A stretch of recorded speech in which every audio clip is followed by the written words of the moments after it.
You ever walk off the range thinking you shot like shit and not know why? Everything felt right. Grip solid. Sights there. Clean press. Still off. Not by a mile. Just enough to get under your skin. So you do what everyone does. Blame yourself. Bad day. Bad reps. Maybe you're just off. But here's the part that gets uncomfortable. You might have been fighting the gun the whole time. I've spent real money on pistols that were supposed to shoot better than me.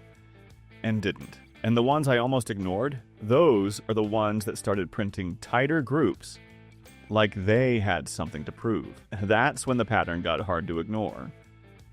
Some of these have no business shooting this well, but they do. The price tag doesn't tell you how a gun actually shoots in your hands. Some fight you. Some quietly carry you. And a couple of these made me question guns I already paid for. One of them still doesn't make sense.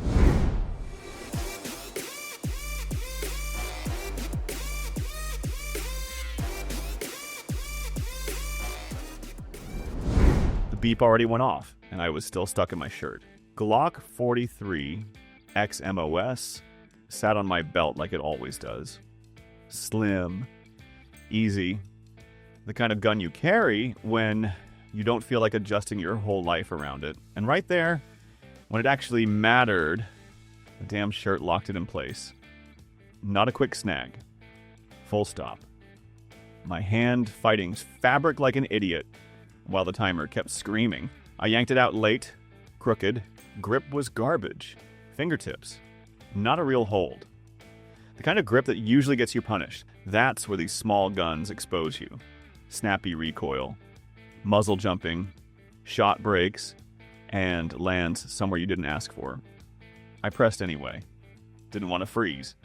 7 yards. Dead center. I just stared at it. Not proud. More like irritated. That didn't match what just happened, so I forced it. Same mistake on purpose. Same snag. Same bad grip. No fixing it mid-draw. Pressed again. Same result. Now it wasn't funny. Every other micro I've run starts spreading when you get sloppy. They get honest real fast. The 43X didn't. It stayed flat, controlled, like it didn't care what I did wrong. And that's the part that bothers me.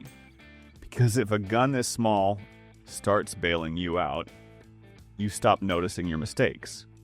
And that works. Right up until the day it doesn't. I was already looking at the target when it started bothering me. Tight group. Clean. Sitting there like it belonged to a different gun, I checked what was in my hand, the SAR-9 Gen 3, and that just made it worse. Nothing about it felt special. Plain grip. Generic slide. The kind of pistol you don't think twice about once it's back in the case. But the holes didn't match that, so I set it down and grabbed the other one off the bench. Nicer gun. Better feel. The one I actually expected to shoot like that. Ran it slow. Took my time. Clean presses. Good group. Then I picked the SAR-9 back up. Same pace, same distance. And it stacked them right back in there like it didn't care what it was supposed to be. That's when it got irritating because the better gun felt right. Everything about it said it should win, but on paper, it didn't separate. Not really. And sometimes the SAR-9 felt easier to keep tight, like it needed less out of me to stay on track. I kept waiting for it to fall off. Give me a reason to go back to what made sense. It didn't, and that's the problem. The SAR-9 doesn't feel like the better pistol.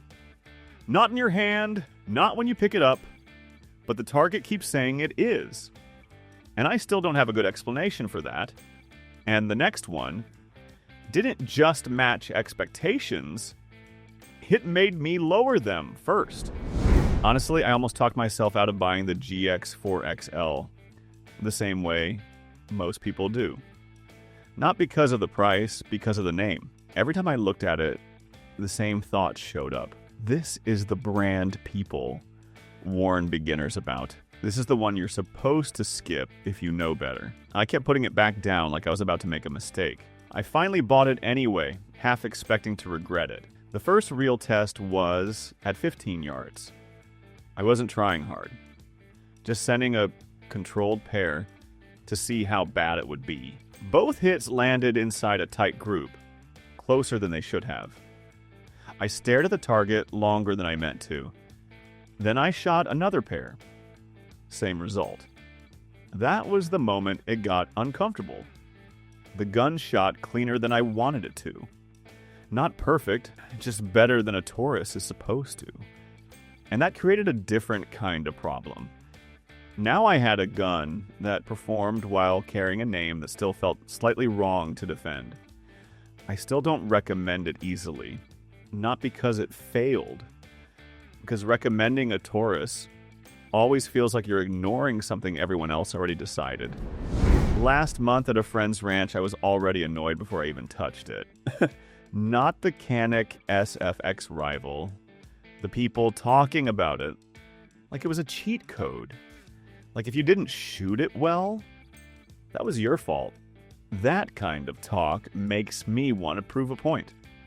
So I picked it up with a bad attitude. No warm-up. Timer on. I ran it fast right away, because that's where most guns start falling apart. First string in, something felt off. Not bad, just too clean. The trigger snapped, reset came back quick, and suddenly I wasn't driving the gun anymore. I was reacting to it. So I pushed harder. Faster transitions, sloppier grip, waiting for it to lag, to feel cheap, to ask me to slow down. It never did. That's when the excuse disappeared. It wasn't just performing. It was removing effort, staying on pace without asking much back. And I didn't like what that implied, because now I'm wondering how much of that speed was mine and how much it handed to me. And for something people still call budget, that's a problem. It's big, loud, not something I'd carry without thinking twice. But on the line, it lowers the bar to perform. And once that happens, everything else starts feeling like it has to justify its price. The next one didn't make things easier. It made them feel completely different.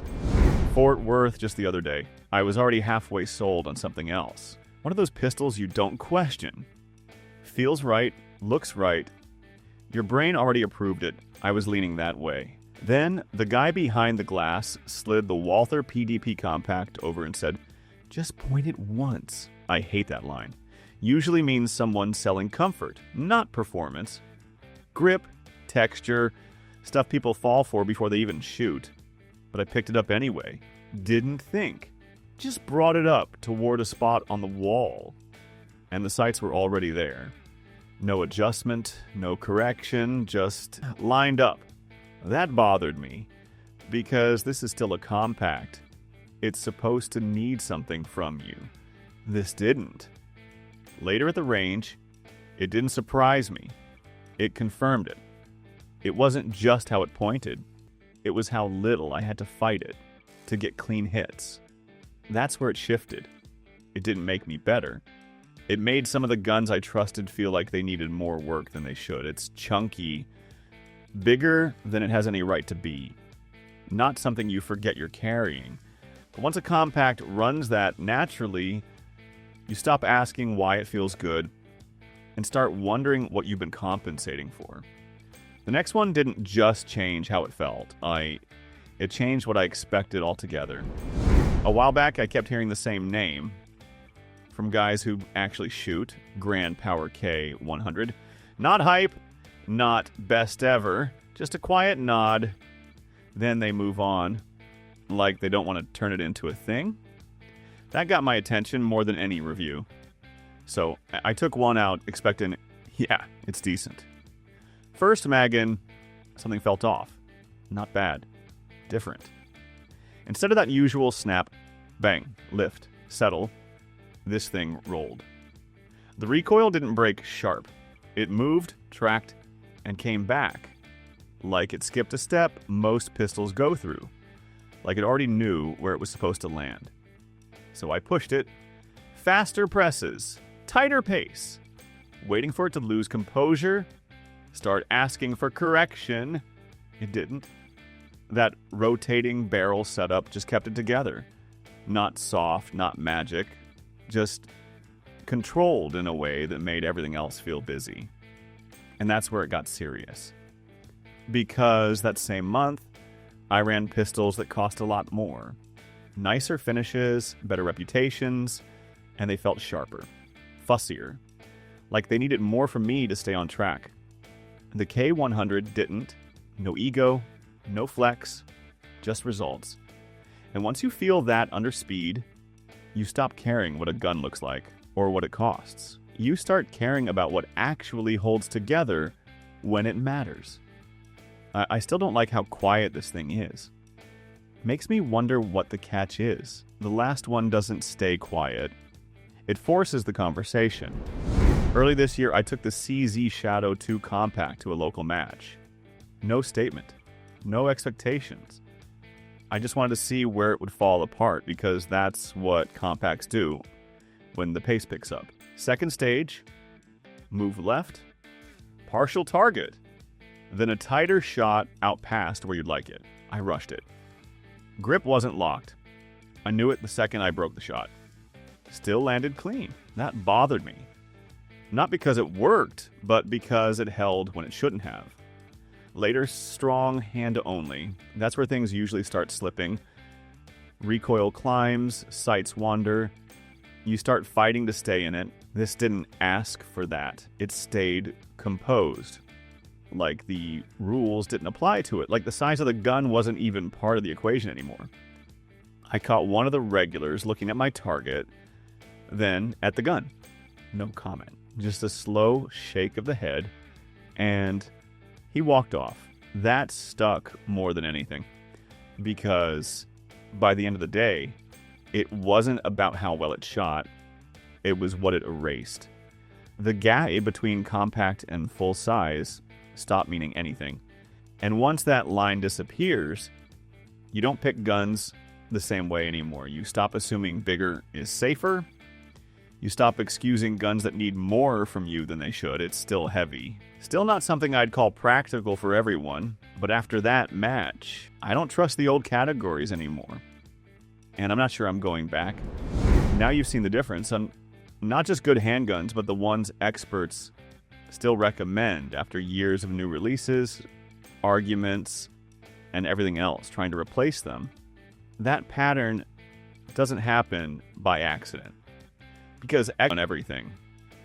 But when the same pistols keep coming up across different shooters, different places, different years, that tells you something most reviews don't.